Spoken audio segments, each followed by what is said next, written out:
Alteração no salário de benefício. Salário de benefício é o termo técnico que a gente usa, porque os segurados acabam conhecendo mais como a média, né? A média das contribuições, a forma de encontrar a média, que é o cálculo inicial para a gente identificar o valor da aposentadoria em si, que é a RMI.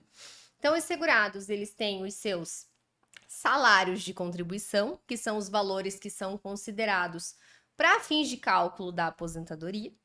A gente tem o salário de benefício, que é onde a gente vai fazer essa apuração de média. E depois, né, um terceiro passo, nós temos as RMIs, que é renda mensal inicial, que é o valor efetivo de aposentadoria, o valor que o segurado vai receber mensalmente, né? Inicialmente ele é calculado o valor bruto, depois tem os seus devidos descontos, mas é o valor que o segurado vai receber de aposentadoria. E qual foi a alteração que a gente teve? Antes da reforma da Previdência, as aposentadorias elas eram calculadas da seguinte forma: era feita uma média de todos os salários de contribuição que foram vertidos depois de julho de 94. E sobre essa média, é uma média das 80% maiores contribuições. Então, identificava o número total de salários, 20% daqueles que fossem os menores eram desconsiderados, a fim de ter um aumento na média total. E com a reforma da Previdência, essa regra de cálculo do salário de benefício, ela teve uma alteração. Então, a partir da data da reforma, 13 de novembro de 2019, a média ela passa a levar em consideração todos os salários de contribuição vertidos a partir de julho de 94.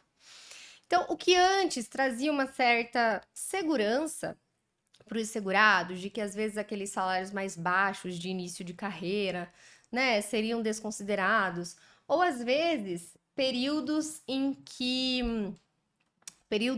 os segurados tenham ficado sem ter um vínculo de trabalho, sem ter uma atividade remunerada e fizeram suas contribuições como facultativo, numa alíquota mais baixa, só para fins de manter ali qualidade de segurado, né? Contribuir 20% sobre o mínimo ou 11% se for uma aposentadoria por idade.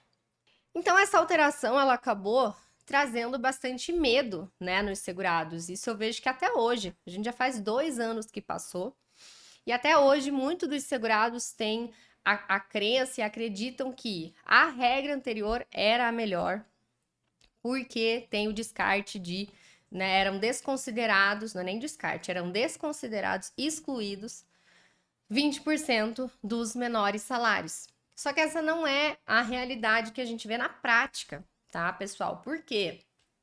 Muitos segurados conseguem ter uma média melhor do que a média como ela era calculada antes da reforma, quando calcula pela nova regra. Por que que isso acontece? Porque hoje já passaram 2 anos. Então, esses 2 anos de contribuição, quando a gente vai fazer o cálculo de média pela regra anterior à reforma, eles não são considerados, né? Tudo fica congelado lá na data da reforma da Previdência. Se eventualmente o segurado tem um direito adquirido e opta por solicitar a aposentadoria pelas regras antigas, fica congelado lá na data da reforma, em 13 de novembro de 2019. E aqueles segurados que nesses 2 anos tiveram bons salários, né, tiveram remunerações maiores, a hora que faz o cálculo na média, por mais que considere todos os salários, essa média vai ser melhor, vai ser maior.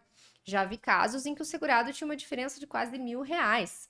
Pode acontecer, tá, pessoal? Pode acontecer. Se eventualmente antes tinham contribuições mais baixas, né, e ali ou muito próximo ou pós 2019, acabou tendo, seja uma promoção salarial ou um novo momento de vida, que as contribuições foram mais altas, isso impacta muito positivo o valor de benefício. Então, não precisa se assustar, né, com essa alteração que a gente teve, porque em alguns casos isso ajuda e muito o segurado. E aí o que que acontece? A gente teve também uma alteração com relação à forma que são calculados a forma com que são calculados as aposentadorias, né? Antes da reforma, a gente tinha as regras de aposentadoria especial, por pontos, a regra do tempo de contribuição e por idade. Cada regra tinha uma forma de cálculo, né? Com exceção da especial e da por pontos, que a gente tinha o salário de benefício integral.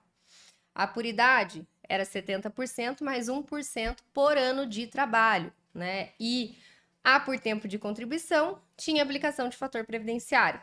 Agora, o que aconteceu? Com a reforma da Previdência, a gente teve uma alteração. Então, independente da regra, vai ser feita essa apuração da média, né, do salário de benefício. E o passo seguinte vai depender da regra em específico que a gente está falando. Então, se for pontos, especial, mínima progressiva, faz essa média e aplica um coeficiente de 60% mais 2% ao ano em que exceder a mulher 15 anos de contribuição e o homem 20 anos de contribuição. Agora, se for a regra do pedágio de 100%, aí o segurado ou a segurada vão ter direito ao salário de benefício integral, a média integral. E, por fim, se for a regra do pedágio de 50%, aí vai ser apurada essa média e vai ter aplicação de fator previdenciário. Então, acaba que a regra do pedágio de 50% é a regra mais próxima que a gente tem, né, da forma como era calculado o benefício antes da reforma. E aí, é justamente nesse gancho que a gente tem essa alteração, mais uma alteração, né, significativa, que é com relação à alteração na regra de cálculo da aposentadoria especial e a aposentadoria por pontos. Porque o que acontece, pessoal? Antes da reforma, a aposentadoria especial e a aposentadoria por pontos eram benefícios integrais. Só que a reforma da Previdência trouxe essa alteração no cálculo. Então, independente se fechou o tempo mínimo para uma especial ou fechou a pontuação mínima, vai ser aplicado esse coeficiente. E aí, qual vai ser a forma de um segurado ou uma segurada que se aposentem por essas regras, especial e por pontos, de conseguirem ter um benefício integral? Eles vão ter que ter o tempo mínimo para que alcancem um coeficiente de 100%. Então, no caso da mulher, se ela tem 2% ao ano que ela excede aos 15, isso significa que ela precisa de um adicional de 40%. 40% ela vai ter quando ela tiver 20 anos a mais. Então, para uma segurada mulher que queira ter um benefício de aposentadoria por pontos ou aposentadoria especial integral, a mulher vai ter que ter pelo menos 35 anos de contribuição. E no caso do homem, se a gente parte do pressuposto que tem um adicional a partir de 20 anos de contribuição, então ele também precisa de um adicional de 40%. Vamos ter que considerar mais 20 anos, então ele precisaria de 40 anos de contribuição.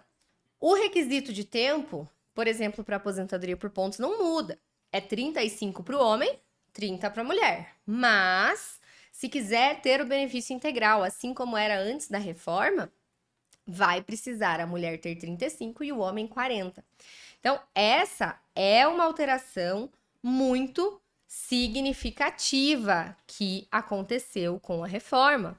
E muitos segurados ainda não sabem dessa alteração. E acabam ficando até surpresos quando recebem uma análise ou leem, às vezes, algum conteúdo onde diz que a aposentadoria não é mais integral, especial ou por pontos. Muito obrigado pela sua companhia. Se você quiser saber mais sobre este assunto, a live ficou salva na íntegra no nosso canal.